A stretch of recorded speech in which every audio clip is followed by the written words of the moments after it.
4장 1절 2절 짧은 말씀이어서 우리 같이 읽었으면 좋겠습니다.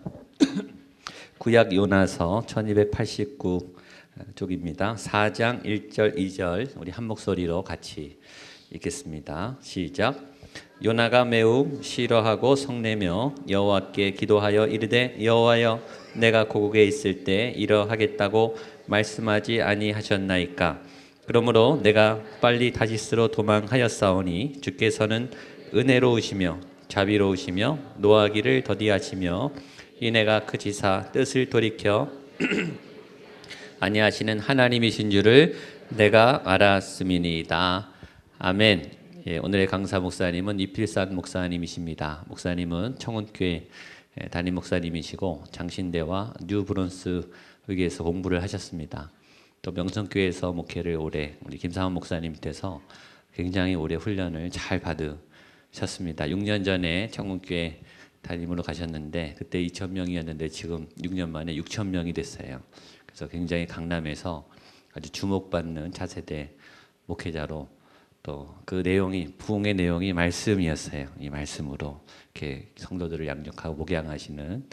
그래서 제가 금년에 목양교회 온 다음에 목회에 대해서 잘 모를 때 우리 목사님 몇 번 만나서 많이 코치를 받았습니다. 또 앞으로도 코치를 좀 많이 받아야 될 것 같아요. 신학교는 저랑 동기예요. 근데 아주 선배 목사님처럼 저를 잘 알려주고 또 맛있는 것도 많이 사줍니다. 그래서 좋은 우정을 키워나가는데 초대하니까 기꺼이 와주셨습니다. 오늘 예배 4번 하고 피곤한데 또 이제 구리까지 오셨습니다. 우리 나오실 때 큰 박수로 우리 목사님 환영합니다. 우리 맞이했으면 좋겠습니다.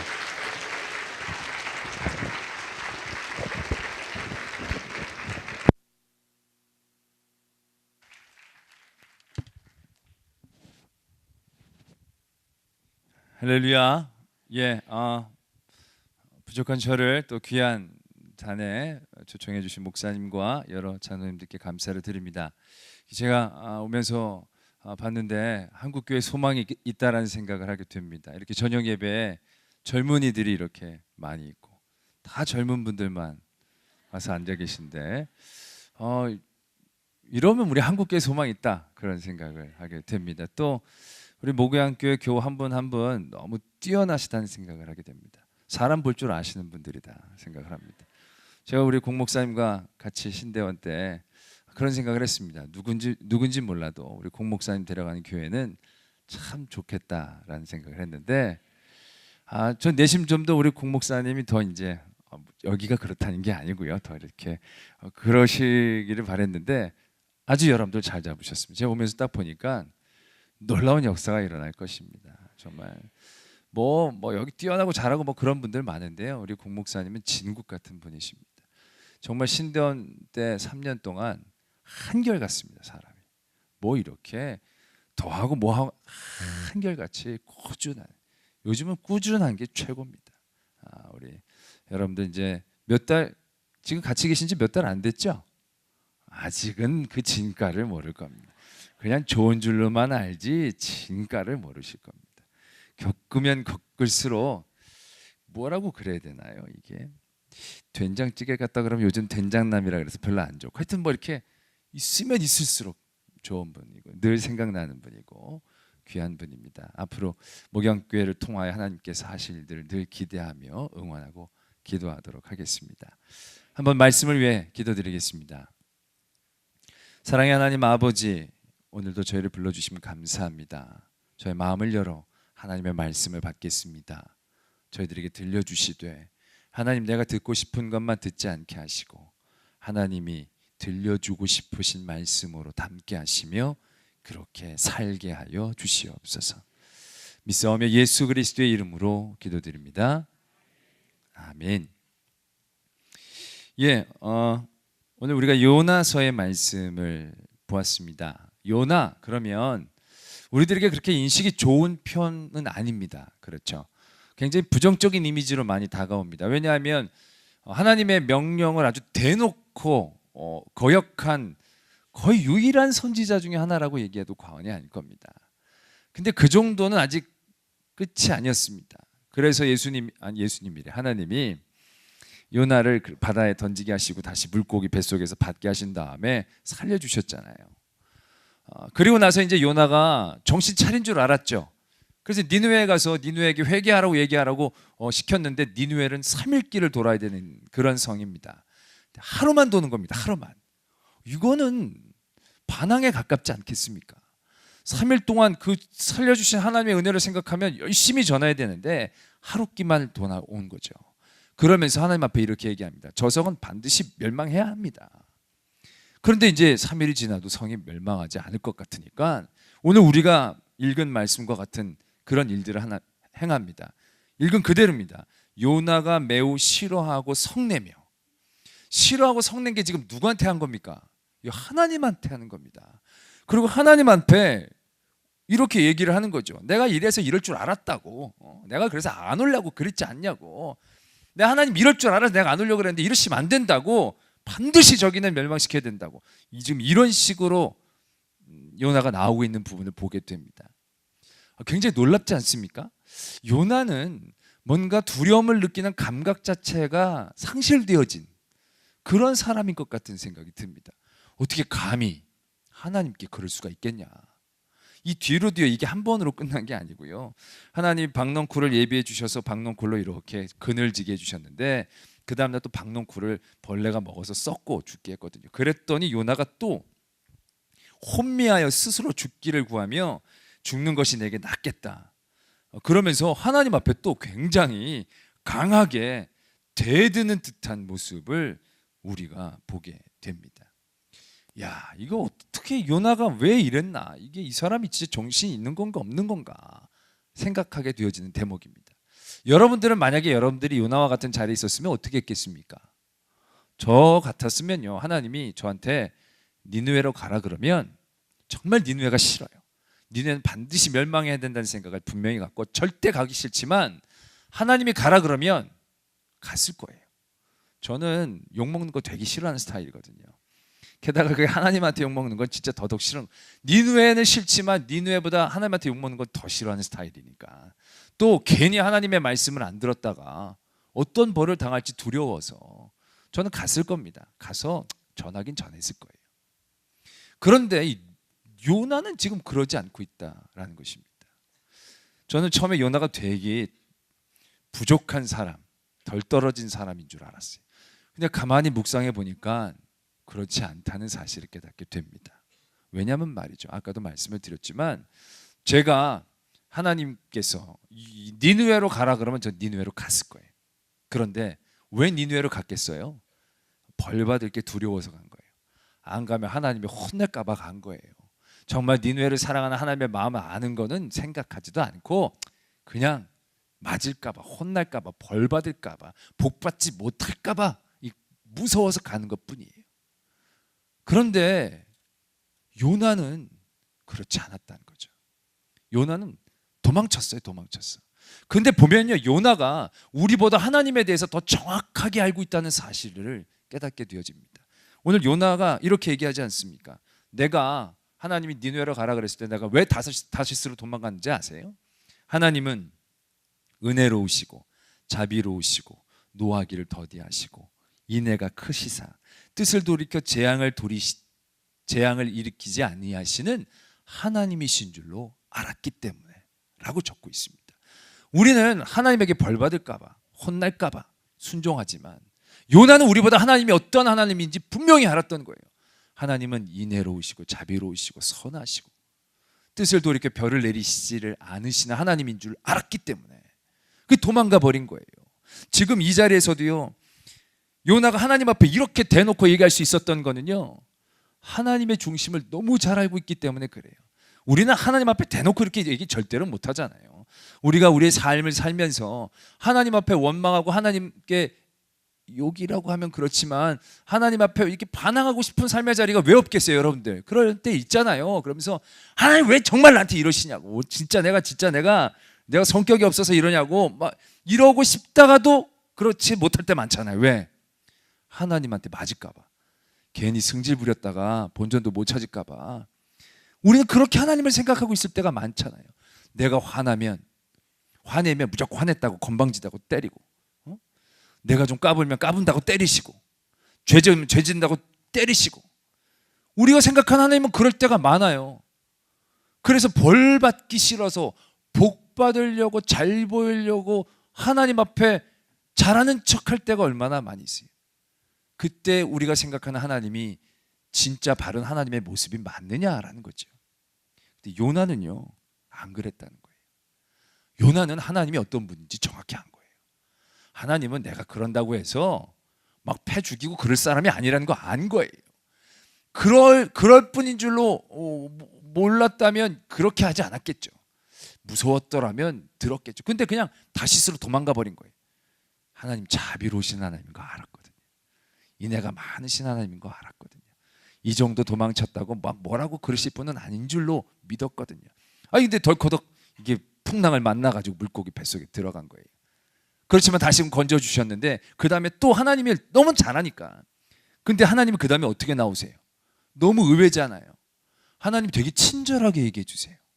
막 화내는 요나를 박넝쿨 키워서 그늘지게 해주고 그걸 또 없애신 다음에, 그런 다음에 또 친절하게 가르쳐 주세요. 요나가 막 신경질 내니까 하나님이 네 진짜 성질 나쁘다 이러지 않고요, 여호와께서 이르시되 네가 수고도 아니하고 재배도 아니하였고 하룻밤에 났다가 하룻밤에 말라버린 이 박넝쿨을 아꼈는데 내가 저 니느웨의 12만 명의 사람들을 왜 아끼지 않겠느냐. 이거 굉장히 하나님이 저 자세로 설명해 주시는 듯한 모습을 보게 된다는 거죠. 이게 우리가 믿는 하나님이시다는 겁니다. 요나는요, 우리보다 탁월한 사람입니다. 요나는 우리보다도 하나님이 어떤 분이신지를 정확히 알고 있던 사람이에요. 우리는 벌 받을까 봐 복 받으려고 하나님께 나가지만 요나는 인격적으로 하나님이 어떤 분이신지를 정확하게 알았고 그러한 분으로 분명히 대응하고 반응하고 행동할 수 있었다는 겁니다. 이게요, 굉장히 중요한 얘기입니다. 왜냐하면 말이죠, 하나님을 어떠한 하나님으로 생각하느냐가 우리의 삶에서 어떠한 위기를 만날 때마다 우리의 삶이 어떻게 바뀌는가를 분명히 설명하고 있기 때문에 그렇습니다. 만약에 하나님이 벌 주시고 복 주시는 그런 하나님으로만 생각하면요, 만약에 요나가 지금 다시스로 도망가다가 풍랑을 만났잖아요. 그래가지고 물고기 이제 물고기 들어가기 전에 바다에 이제 던져버리잖아요. 그럼 그때 벌 받기를 두려워하고 복 받기를 원하는 그러한 하나님, 벌 주시고 복 주시는 하나님으로만 생각하면요, 우리는 그때 그냥 절망하고 말 거예요. 아유, 내가 버림받나 보다. 내가 이제 가능성이 없나 보다. 하나님이 나를 죽이시려나 보다. 난 이제 끝이다. 그런 생각을 가질 수밖에 없어요. 왜? 벌 받는 거니까. 내 삶이 하나님한테 잘못해서 벌 받는 게 당연하고 벌 받으니까 나는 끝이다. 어떠한 소망함도 어떠한 하나님을 향한 간구함도 만들어내기 어려운 삶의 자리가 됩니다. 근데 요나는 어떻게 합니까? 물고기 뱃속에 들어갈 때 그렇게 고백합니다. 내가 받는 고난으로 말미암아 여호와께 불러 아뢰었더니. 하나님이 어떠한 하나님이신 줄 알게 되니까 물고기 뱃속에서도 그가 누구를 부르짖어야 될지를 분명히 알게 되어진다는 거죠. 내가 하나님께 잘못하고 죄를 지어서 이렇게 바다에 던져졌지만 하나님은 자비하시고 선하시고 인자하신 하나님, 뜻을 돌이켜 재앙을 내리시지 않으시는 하나님이신 줄로 분명히 알았기 때문에 그 삶의 자리에서 하나님을 붙잡고 기도할 수 있게 되어졌다라는 것입니다. 하나님, 제가 잘못했습니다. 저를 용서해 주십시오. 제가 그러면 잘하겠습니다. 그렇게 얘기할 수 있는 하나님을 향한 신뢰가 그 안에 있었다라는 것, 그게 얼마나 놀라운 힘이고 능력이고 지혜인지를 우리가 알아야 한다는 것이죠. 근데 우리는요, 하나님이 선하시고 자비로고 인애로 막 그렇게는 늘 주문처럼 매지만요, 솔직히 우리의 삶 가운데 생각하는 하나님은요, 심판하시는 하나님이시고 하나님 앞에 뭘 받아내야 될 그런 하나님이고 하나님이 벌 안 받으려고 우리가 조심해야 될 하나님처럼 우리가 인식하며 살 때가 얼마나 많이 있는지 모른다는 겁니다. 제가 고등학교 2학년 때 저희 담임 선생님을 굉장히 제가 존경했습니다. 그래서 담임 선생님하고 굉장히 이제 친하고 인정을 받기를 원했습니다. 그래서 아주 담임 선생님하고 친해지기 위해서 공부를 열심히 했습니다.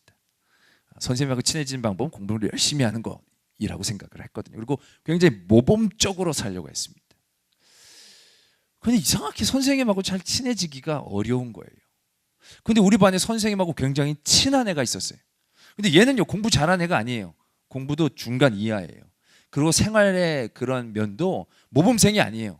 날라리와 양아째 경계선상에서 늘 오고 가는 그런 애였어요. 담배도 좀 피고요. 얘 좀 그런 친구였어요. 근데 얘 너무 선생님하고 친해요. 난 친척인 줄 알았어요, 처음에는. 근데 내가 물어봤어요. 너 친척이냐고. 친척 아니래요. 그럼 너무 이상한 거예요. 그래서 제가 그 친구를 가만히 관찰해 봤어요. 왜 그렇게 선생님하고 친할 수 있을까? 나보다 공부도 잘하지 못하고 나보다 모범적이지도 못한데 어떻게 친할 수 있을까? 근데 그 친구는요, 선생님이란 생각을, 선생님이 어떠한 사람이란 생각 자체가 저랑 다른 거예요. 저는 선생님에게 늘 잘 보이려고 한 거예요. 왜? 선생님하고 친해지고 싶지만 선생님은 늘 나를 평가하는 분으로 생각이 되어지는 거예요. 그러니까 늘 갖춰줘야만 선생님에게 나가는 거예요. 뭔가 덜 갖춰지면 선생님에게 감히 나가려고 하질 않아요. 모르는 게 있으면 모르는 걸 선생님에게 물어보질 않아요. 왜? 내가 뭘 모른다는 사실을 선생님이 아는 게 싫은 거예요. 뭔가 완벽하게 해가지고 선생님한테 칭찬받고 인정받고 그런 것만 바라는 거예요. 근데 이 친구는요, 선생님을 친하게 생각하는 거예요. 선생님, 나를 도와주시는 분, 나에게 좋은 말을 해주시고 나를 이끌어 주시는 분, 그렇게 생각한 거예요. 이 친구는 그래서 모르는 것이 있으면 뭐 별로 공부에 관심이 많은 친구는 아니지만 그래도 선생님한테 서슴없이 가서 물어볼 수도 있어요. 심지어는 선생님한테 선생님, 나 요즘 담배를 끊으려면 어떻게 해야 되냐요. 담배를 핀다는 얘기를 듣는 그 순간 정확당할 수도 있는 그런 사회적 분위기였는데, 얘는요, 선생님이 나를 정확시킨 분이 아니고요, 내 고민을 해결해주고 함께 해주신 분으로 생각하고 있었다는 거예요. 그러니까요, 이게 친해지는 게 당연한 거예요. 선생님이 어라 이놈 봐라, 담배를 폈어? 너 그러기가 어려운 거죠. 그래? 그러냐? 그럼 우리 담배 같이 피면서 한번 생각해 볼까? 뭐 그러셨는지 모르겠지만 굉장히 막역하고 친해진 거예요. 제가 나중에 목사가 되니까 그걸 깨닫게 되더라고요. 제가 목사가 돼서 청년 목회를 많이 했는데요, 그 젊은이들이랑 친할 때도요, 보면 친한 친구들이요, 믿음 좋고 정말로 반듯한 그런 친구랑 친한 게 아니에요. 그 전날까지 술 먹고 그 다음날 와가지고 나한테 와가지고 목사님 어제도 한잔 했는데 정말 힘들고 어렵다고. 얘네들은 진짜 나랑 뭘 원하는 건지 모를 정도로 나에게 그런 상담을 막 해오는 거예요. 죄도 그런 죄인 중에 상죄인이 없는 애들이 오는 거예요. 왜? 근데 그 사람들은 목사를 어떻게 생각하냐면 내 죄를 내려놓을 수 있는, 내 죄를 들어주고 나를 위로해 줄 수 있는, 그러면 나를 친하게 생각하니까 내가 그 앞에 대고 뭐라고 그럴 수 없는 거예요. 친할 수밖에 없겠더라고요. 그런데 늘 모범적이고 잘한 친구들, 목사님이 나를 내 마음을 다 아시고 막 이렇게 해서 뭐가 완벽해서 나에게 오려고 했던 친구들은요, 친해지기가 어려운 거예요. 늘 거리감이 있는 거예요. 그럼 내가 뭐라고 그러면요, 그냥 눈물부터 뚝뚝뚝 흘릴 때가 많아요. 나 뭐 혼내려고 그런 게 아닌데, 야 너 어제 뭐 했어? 그러면 괜히 눈물부터 뚝뚝뚝 나와. 내가 그래서 더 미안하게 생각해야 될 때가 많아요. 더 가까이 다가가기가 또 두려워지더라고요, 스스로. 우리가 생각하는 하나님은 어떠한 분이십니까? 우리는 하나님이 강하고 위대한 분이라고 생각합니다. 그 능력에 대하여 우리가 압도당합니다. 그러나 하나님은 우리를 사랑하시는 분이 먼저입니다. 그의 능력도 그의 위대함도 우리를 사랑하는 것에는 크게 중요한 요소가 되지 않습니다. 예수님께서 우리를 위해서 피를 흘려주셨습니다. 보혈의 능력이 우리 성도들의 가장 큰 능력입니다. 근데 보혈의 능력이 왜 그렇게 큰 능력이 되는지를 아십니까? 강해서가 아닙니다. 세상은 피를 흘리면 지는 거죠. 약한 겁니다. 실패한 겁니다. 애들끼리 싸울 때도요, 한 애가 10대를 때려도요, 걔가 코피가 나면 코피가 난 애가 진 애예요. 세상은 피 흘린다는 게 이기거나 강한 게 아니거든요. 근데 하나님이 죄의 사망의 권세를 깨트리는데 왜 피를 흘리셨을까? 피 안 흘리시고도 하나님은 하실 수 있는 수만 가지의 능력이 있으셨을 터인데, 그런데 하나님은 피를 흘리셨어요. 피가 강하기 때문이 아니에요. 피가 소중하기 때문이에요. 우리에게 강한 능력으로 나타나시려는 하나님이 아니고요, 우리를 얼마나 소중하게 여기시는가를 우리가 알기를 원하시는 분이 하나님이시다라는 겁니다. 하나님이 우리를 품으시고 우리를 세워주시고 우리를 이끌어주시는 것은 그분이 강하기 때문이 아니고요, 우리를 사랑하시기 때문이시다라는 것을 우리는 너무 잘 알아야 돼요. 우리는 그러나 늘 하나님의 능력만 바라요. 하나님이 내 문제를 해결해 주고 내 어려운 부분들을 채워주고 높여주고 세워주고 크게 해주고, 우리는 하나님에게 그 능력만을 늘 바라요. 그리고 능력을 받으면 좋고 잘한다라고 생각해요. 그러나 그건 온전한 게 아닙니다. 그러한 능력은요, 사탄도 줄 수 있어요. 악한 세력들도 돈을 줄 수 있고 악한 세력들도 권세를 줘서 세상에서 가장 강한 사람으로 세울 수 있어요. 그러나 사탄이 줄 수 없는 게 있는데 그것이 무엇이냐면 그들은 소중한 걸 줄 수 없어요. 소중한 걸 우리에게 허락하지 않아요. 그러나 하나님이 위대하심, 예수 그리스도의 위대하심은 강하기 때문이 아니고 우리를 소중히 여기시기 때문이다라는 사실을 분명히 아셔야 한다는 것입니다. 저는 요나서를 보면서 그런 하나님을 만나게 됩니다. 요나가 만나고 있는 이 하나님, 투정 부리고 짜증을 내도 받아주시고 품어주시고 세워주시는, 설명해 주시는 친절한 하나님, 그 하나님이 내가 믿는 하나님이신 거예요. 사울왕은 그가 잘못을 저지르고 선고를 받았을 때 하나님께 가지 않았어요. 하나님은 그를 수없이 많이 기다리셨을 터인데 사울은 끝까지 가지 않았어요. 근데 다윗은 그렇지 않았어요. 그가 죄로 선고를 받아도요, 그는 하나님께 아주 끈질기게 붙잡고 늘어졌어요. 왜요? 다윗은 하나님이 어떤 분이신지 너무 잘 알았거든요. 사랑이 많으시고 자비하시고 인애하시며 노하기를 더디하시는 하나님이신 줄로 다윗은 너무 잘 알았거든요. 다윗이 어떻게 보면 사울보다 인간적으로 법적으로는 더 심한 죄를 저지른 거예요. 그러나 하나님은 다윗을 너무 사랑하신 거예요. 다윗을 너무 기쁘게 여기신 거예요. 다른 게 아니거든요. 왜? 다윗은 하나님이 어떤 분이신지를 너무 잘 알았거든요. 그리고 그 하나님 앞에 자기가 나오는 걸 늘 두려워하지 않았거든요. 아유, 내가 죄로 이렇게 부끄럼 당해서 숨지 않았어요. 오히려 금식하고 기도하며 하나님 앞에 매어달렸어요. 그 기도를 들어주지 않는다고 하나님 앞에 삐지지 않고요, 또 더 큰 하나님의 소망함을 가지고 가서 밧세바를 위로했을 때 솔로몬이라는 아들을 주신 거예요. 그게 하나님의 방법이고 하나님의 일이에요. 기독교 역사에서 완벽한 사람이 하나님의 일들을 하는 게 아니고요, 기독교 역사에서 잘난 사람이 하나님의 일을 하는 게 아니에요. 기독교 역사에서 하나님의 일을 한 사람은 하나님이 어떤 분이신지를 정확하게 아는 사람, 하나님이 사랑이 많으시고 인애가 풍부하시고 노하기를 더디하시는 그러한 하나님이심을 진짜 믿고, 내가 힘들고 어려울 때도 투정도 부리고 짜증도 내지만 그렇다고 나를 혼내시는 하나님이 아니고 나를 위로하시고 품으시고 세우시는 하나님이신 줄로 믿고 아는 사람을 통하여 하나님의 역사가 일어난 것입니다.